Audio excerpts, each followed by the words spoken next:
Surprise, motherfucker.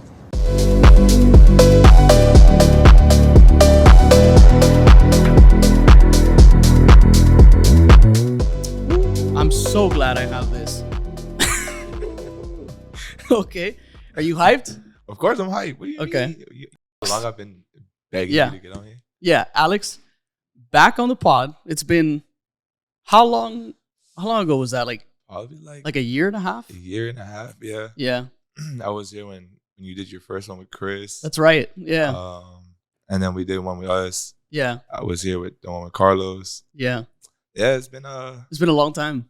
yeah, I've been Yeah. through a couple of them. And a lot of times we talk Yeah. about the NBA, Yeah. random basketball stuff. Random stuff all the time. Yeah. And we always talk about scheduling a pod. So we kind of settled on the teams that we wanted to talk about. Yeah, 100%. Yeah. So just for the people watching and listening, we basically agreed to just talking about a little bit about the rising teams, Mhm. young teams. Youngins. Not all of them because this was going to be a shorter pod, but we did. I'll be back though. Yeah. And we did agree on Magic, OKC, Mm-hmm. and the Timberwolves as those young teams. Of course. And then we're talking about LeBron at the end. Mm-hmm. So that's going to be pretty cool. Just Someone that no one ever talks about. Strangely, we're going to talk about him. We're going to start with the Orlando Magic. Mhm. Okay. Now, I want to go ahead and go through like a quick. There's a lot of notes here, but I'm not going to be reading them all. Don't worry about that. You're the statistician for our team. So, I mean, I So- already know what you do. Some interesting things for this Orlando Magic team. Okay. Obviously, a young team. Last season, they were lottery, right? Yeah. They were I think they were 6 games out of the play-in. So here they are. They start the year hot. They were really good Yeah, to start the they're year. like top And four then, for a while. injuries come along, and then, the young team kind of struggles. And so I want to read you this. Elite defensive team, we know that, which is crazy. and it's awesome. But this is interesting. Last season, their defensive rating, 113. Okay, now, why is that number important to me? This season, they're 5th in defensive rating, and it's 112. That's only 1 point off in defensive rating. Now, What were they last ranked? season, they were 18th. Okay, That's so crazy. that goes to show the boom in And I offense. was just about to say Yeah. offense. And so that leads me to the next little thing that I wanted to throw at you. Offensive comparison from last season to this season. The Sacramento Kings had that historic offensive rating, Crazy. 118.6. This season, 5 teams Or above that. are above that. One team, as of this recording, one team is tied, which is the Milwaukee Bucks. So we have 6 teams that are at historic offensive ratings. Insane. And That's so, actually insane. yeah. And so to see the Magic just 1 point off in defensive rating, and they go from 18th to 5th, it just goes to show how much harder it is to defend these days. So when Yeah. you watch these Magic, though, what, as a Heat fan, do you watch it with hate? Are you, No. what is it? Well, since for me personally, I grew up watching Dwight Howard. He was my favorite center growing up. Okay. So I always had a kind of love for Orlando. Plus, I have family over there. So Yeah. they're another Florida team. So especially when the Heat didn't make the playoff, like the finals that year, we didn't have a deep playoff run. It was Wade and everyone else by Yeah. himself. Like That was 2009? 09, yeah. Yeah, 09. That was when he was leading the league in scoring. Yeah. And so, I cheered for them. And so I have a little love-hate for them because Yeah. obviously they're a rival for us. But Are they? not really, but just because, It's like they're interstate here. thing, interstate Yeah, thing, yeah. it's just like, oh, you guys suck. Like, Yeah, because I ask Heat fans and they don't even acknowledge the We- rivalry. we They don't don't. see it as yeah. it's not a real rivalry. I mean, you got to win first, right? Yeah, Like you gotta there has show- to be show some me kind something. of Show me something. yeah. Show me something. The only time I really, like I said, acknowledged them was when Dwight was there and they were Yeah. having that little run with Hedo Yeah. and Jameer and Yeah. all them boys. That So, 4 out, 1 in. I mean, Dwight was, no disrespect to Shaq, but he was like a little baby Shaq, like the way he Yeah. was playing. you Yeah, know? and he was a defensive monster. Yeah. We look at how young these guys are, Yeah. and it's crazy because we're gonna get into that as well with like Anthony Edwards and the Timberwolves. But the interesting thing about this Magic them boys team, can play some defense. yeah, and these guys are so good defensively. So I have obviously me. Jonathan Isaac is Coming back was big. Him Yeah. coming back was really he big. is easily one of the best defenders in the league Easy. right now. Okay, and having a guy like that, He 6'10", can easily guard 4 positions. Yeah. And he puts a little bit more muscle, he can guard 5. Yeah, no, he can guard every position, right? And he's athletic, he's quick, he's got long arms. Like, you could just put him on anyone And to he get wants to stops. play defense. And he wants to. Which is Yeah. rare. It's very rare. As a coach, Yeah. all we try to do is instill defense. You've seen our Yeah. teams, and Yeah. it's hard to get these kids to play defense. So if you don't Yeah. start it from now, when they get to that age, it's like, I've made a living playing offense. Yeah. So why am I going to start playing defense? Yeah. Now Tyrese Halliburton says it all the time. Yeah. So getting someone like him back, and which is funny to say, he's one of the veterans on that team. It's crazy. Still being as young as he Yeah. is. He's one of the How veterans. old is Jonathan Isaac? He's younger than me, bro. I'm 27. So just saying that, Yeah. like, I'm Yeah. still pretty young. Yeah. You know, my kids might not think that, but Yeah. I am. So I pulled up something from Jonathan Isaac to kind of give him a little shout out. He's number 1 in opponent field goal percentage differential. So basically, Wow.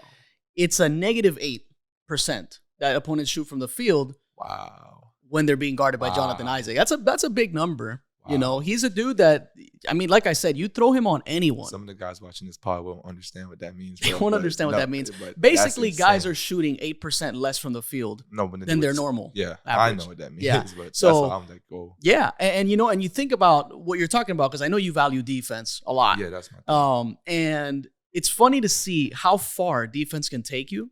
Yeah, You know, because they started off hot, they had some injuries, Mhm. you know, but really the defense is what takes this team over the top. Now, they do struggle to score, and that's like, it's so funny to see. I mean, that's why they're in the AC. Yeah, you know, and it's funny to see that. So I'm gonna read you some percentages from these dudes. Mhm. Okay, 3-point percentage for these guys. I mean, we talked about this the other day. Yeah, It was bad. the spacing's bad with the Orlando Magic, and that's why they struggle so much. You know, that's why technically Do they have a true point though?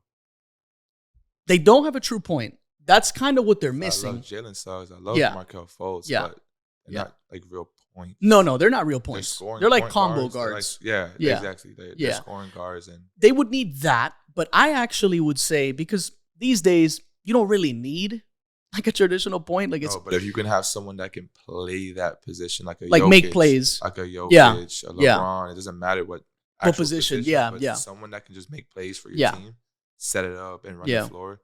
That's always important. I think what, obviously to me, this team needs shooting. Oh, like yeah. more than anything. Let me read you something here. Markelle Fultz, who doesn't even take a 3 a game, 27.4 from 3. Jalen Suggs, 32% last year. This year he's at 38, so that's good. He's seen a nice little jump. Nice job. Paolo's up from 29 to 36. That's a great Still jump. struggles though. Still struggles, but obviously, But you I know, mean, it's his second 36 year. is above league Yeah. average, though. So For sure, it's around there now. Franz, he's down from 36 to 31. So Franz really struggles. but he is also injured. shoot the ball. He's been injured a lot this year. He's too. been injured a lot, but he's never been a shooter. You know, and also another that's thing. and that's the problem. And then we have Wendell Carter Jr., who's their 5-man. That's basically how they run that's their 5-man Yeah, lineup, yeah, is yeah. the Suggs Fultz backcourt Yeah. with Wendell at the 5. I love that I love the Wendell at the 5 because he's shooting 40% from 3. He spreads the floor. Yeah. He can actually shoot. And then He relieves some that pressure gives- from these guys. And that gives Paulo some space inside. Yeah, exactly. And the problem is Franz wants some space inside because he Yeah. likes to attack. So we got 2 6'10" dudes. But Paulo Yeah. can play on the post. I wouldn't put Franz on the post. No. He's it's more like- like, let me like get downhill. Like Paulo likes to bang. He Like, does. he Yeah. actually likes contact. Like he enjoys that. And I Yeah. love that. Like he's a tough nose. Like Yeah. I like that guy. Yeah, I no, like Paulo's that kid, awesome. man. I Paulo's love that kid awesome. since Duke. So Yeah. And I know this is about the Magic, but I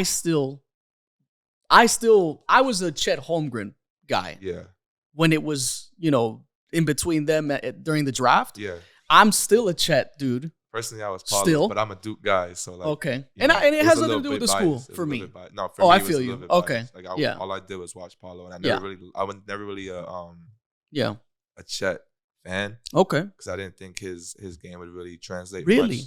But then obviously, like Yeah. watching the boom of how everything went, because I used Yeah. to watch him in high school. Yeah. So like that was what 4, 5, 6 And years he was ago. really good in high school. Yeah. Jalen Suggs was his teammate. Yeah. Yeah. So Yeah. you know, me watching it, I'm just like, okay, yeah, he's good here. Like, Yeah. it's easy to be that good at high school Yeah. here, that's all. But are you gonna is it gonna really translate? And he was good in college. Yeah, he was. Yeah. And so when I started seeing him there, I was like, okay, he might be able to do something. And Yeah. he started proving me wrong, and I love being proved wrong. I hate being right, honestly, because like I don't like being right all the time, because then like I can't learn from that. You learn, yeah, that's true. That's so true. Like Yeah.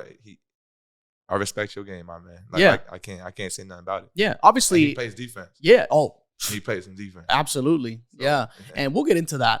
But with the, obviously on Paolo's side of things, right? This is a dude that like clearly he is the guy. Mm-hmm. I mean, I would assume that. I look at like Magic Reddit and like all these other podcasts on YouTube. A lot of guys like Franz, but I don't know, and I love Franz. Yeah. He made an impact immediately. Immediate impact. And whereas yeah. Franz, you kind of had to build him a couple of years. And he had a good rookie year. And he did. Yeah. And so, but he's not very consistent. He's not consistent enough to really, Paulo, you put him out there, he's going to give you this, and this. Agreed. Every single game, he's guaranteed to give you this, and like, you're going to get that. Yeah. Franz, and if that shot starts to fall for Paulo, and it's his second year. So Franz is his fourth? I think this is his third or fourth. This might be his fourth year. Yeah. Either third or fourth. If it's his fourth, like definitely like Paulo got to be the guy. Yeah. If it's the third. Projection, like what you're, If it's the third, maybe. Yeah. Because his game was a little bit different than Paulo. So. And they're a sizable team. Like Suggs, 6'5", but he plays big. He's a big guard. He plays big. He got some. Paulo, Franz, and Wendell are 6'10". And like I said, big team. Paulo bangs, bro. Yeah. It's just something that's also rare. That's like the defense. Yeah. Being a banger. Plays hard. Rare. Yeah. Like I know Joel Embiid gets clowned a lot for his fouling and his fouls, whatever. Sometimes he fouls, but he likes to bang too. Yeah. Yeah. He likes the contact. He's looking for it. He's looking for it. I'm saying. So like he likes banging down low. Like that type of game is still rare to me. Yeah. Like me, I think it's rare. I'm 6'4", but I play big. Yeah. You know what I'm saying? Like you like the contact. I love contact. Yeah. Because then like that just shows me like, one, are you gonna back down from it? Like how much contact can you take before I break your will? You break down. Before I break your will. I'm gonna break your will at some point. You won't break mine because you're just making me more excited, So to see that it makes me happy as a fan. So looking at this 5-man lineup though, do we agree that the odd man out is Markelle Fultz? I would think so. Yeah, because Suggs is a better defender. Yeah. I mean, and he's got obviously clearly better shooter. And he's still way younger than Fultz. Fultz been around. And Fultz is injury prone. Very injury prone. So there's so many more cons. Yeah. And the shots, like, it has the hitch again. It's like that hitch is back. Yeah, it's back again. I haven't really noticed it. Yeah, it's back again. So it's but it was a confidence thing. So maybe again he might be losing a little confidence. Yeah. Coming off of multiple injuries last season, and so yeah. I think of these 5 though. If we're gonna swap a guy, it's probably got to be Fultz because I love Suggs. This dude is a game changer for the Magic too. He turns defense into offense for them, like almost at will. Like a Kyle Lowry on a team, that he would help them. In a as a point guard role, because that's all he would have to do. He wouldn't have to take all the shots. He could lead them. He could show them boys how to do stuff. Yeah. Like as a veteran role. Whereas like when he was on the Heat, we had him as a starter and we kind of put a little bit more like, okay, you have to do this. We need a little bit more scoring from you. Yeah. To help out Jimmy, because that's kind of how our team has worked. It's everyone, it's next man up, everything like that. Whereas him, he can just definitely. He can just literally just feed them the ball, get them in position, and so like if they're looking for a point guard, Kyle Lowry's contract is going to be up soon. So. Yeah, I don't know if I wouldn't go the point guard route. I would go the shooting route, like shooters for sure. Like because Suggs is going to most likely play the 1, and then they can move a guard like a real traditional shooter. Imagine if they can get like a Malik Monk, that would be a great fit. The way he's been playing lately, they need shooting really bad. He used to be a real hot and cold guy. Yeah, and that leads me to this. They're as good as they are, and they're 24th in offensive rating. Insane. They're 29th in three-point percentage. Insane. So it's like, that's what they need. They turn the ball over a ton. Assist to turnover ratio, they're 29th. They're 23rd in turnovers. These dudes are just... They don't have someone to run the floor properly. Yeah, they don't take care of the ball. It's a young team, problems too. They don't have no real veterans on and that they don't. team. Yeah, they don't have any championship pedigree to really show you how to win. Yeah, they're learning on their own, and that's impressive. which that's why I said like them being at the A seed with all of those things you just listed, and being as young as they are is amazing. And Paulo being the cornerstone, for the franchise, it is amazing. And it is, you got hats off to their coach, Yeah, for sure. And I'm gonna tell you something. I don't want to throw out some bad vibes, but usually what happens with these young teams is young coach. It's the team is very young, and then they start to kind of overachieve or get to a certain level. Yeah. And then we get to the point where these guys hit a wall, and it could be roster construction. Like we're talking about, the roster is not perfect. Yeah. And that's where the coach eventually takes the fall. All the scapegoats. We need a more experienced coach. So I can see it. I can see it happening with Jamal Mosley, where they let him go because of that. The way that the league has been going for coaches. Yeah, exactly. It's literally like, okay, 5 games and you lost 5 in a row. All right, bye. Next coach up. They're so quick to get rid of coaches for sure. now. Like Monty Williams took the Suns to the finals and to the conference finals again. And then and now here he is in Detroit. You know what I'm saying? Yeah. Like, and then that dumpster fire over there, he has to take the blame for that. Like that's not his goddamn fault. Yeah. And it happens all over the place. It's so sad to see. Like, coaches, coaches, as a coach, we have a certain expectation on us, obviously, that we have to fulfill. And we have certain things that we have to be accountable for sure. Yeah. But at the end of the day, I was also a player. A lot of these coaches were once players too. Yeah. At the end of the day, we're the ones on the court. Players got to play. We have to execute. If we're not executing what the coach has taught us to do, that's on us. And if players can't take that accountability, then that might fall on the coach, because if the coach is not taking accountability, the players probably won't either. And the coach is always more expendable than the player. Always. So that's just how it goes. No one's coming to see a coach. Yeah, and I hate to say that, but it's like the pattern that we know. Yeah. It just always happens with these young teams. Yeah. They hit a wall, and then eventually that's who they let go first. Yeah. What's funny is, though, like before we move on to this next team, one interesting thing as well that I marked down just doing a deep dive on all these teams. Fast break points. When you think about an athletic team, sizable, they're young, they're running and gunning. This team is 22nd in fast break points. That's crazy. They don't play fast. They play slow. Pace? I don't have their pace, but they're like way back in pace as well. So they don't play fast, and that's weird. They also foul a lot. They're 27th in fouls. They just play physical. Yeah. If a lot of tough defensive teams, they will foul. Yeah. Because they're just playing aggressive. Yeah, especially but interesting, right? The young ones, like they're still learning how to get proper placement, beat guys to the spot. Because obviously going from high school to college, different level. Going from college to the NBA. But that is weird. Yeah. They don't play fast. It's strange. I would definitely. If I had these dudes. Like Suggs and Paulo, bro, if I could get them boys on the fast break together, or even Franz. Get them running. I get them out there. They're athletic 6'10" dudes. I get them out there. And Isaac is athletic. Especially if you can't shoot. You want to get as many fast breaks as possible. You got to finish before the defense sets up. That's just. So, what? Like I said, even their coach is, he's a new head coach. Like he's going to learn too. Yeah, and they're not going to wait too long on a guy like that. I don't think so. I hopefully he starts making adjustments when it's time to lock in. It's the second half of the season now. So yeah.